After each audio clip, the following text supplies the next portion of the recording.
We begin here at Illinois' old state capitol.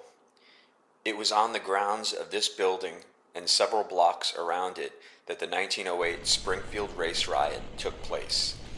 But this landscape and what happened here reverberates beyond the events of August 14th to 16th, 1908. When using this AR app, visitors will experience the landscape that witnessed both triumph and tragedy in the struggle for freedom. It was where, in 1858, Abraham Lincoln gave his House Divided speech, warning that the national promise of freedom was in jeopardy, but where the vision was strengthened in 1865 with the ratification of the 13th Amendment ending slavery.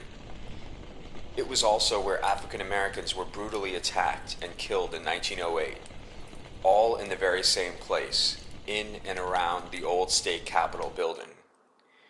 Next, use the map to go to stop 2 in what used to be Springfield's Levee District to learn about what sparked the 1908 race riot. By the morning of August 16th, the riot was over with the arrival of 3,700 militia who patrolled the streets, helping to prevent new outbreaks of violence. But the damage was done. In 2 days, hundreds had been injured and 2 African Americans were lynched, but a still unknown number of others were also killed. African American business and residential areas lay devastated, with nearly 50 homes and 35 businesses burned and in ruins. In the end, a special grand jury returned 107 indictments against 80 white riot suspects on charges ranging from malicious mischief to murder. The trials that followed here in what was at the time the Sangamon County Courthouse resulted in just one conviction for petty larceny. This despite the fact that thousands of white Springfield residents participated in the riot, or at the very least approved of the mob violence.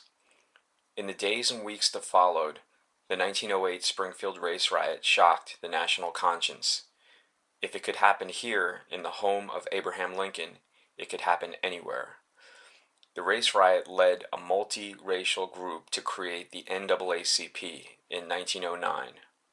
Nearly a century after the riot, on the morning of February 10, 2007, this same landscape witnessed America's first African-American president, Barack Obama, announce his candidacy for President of the United States.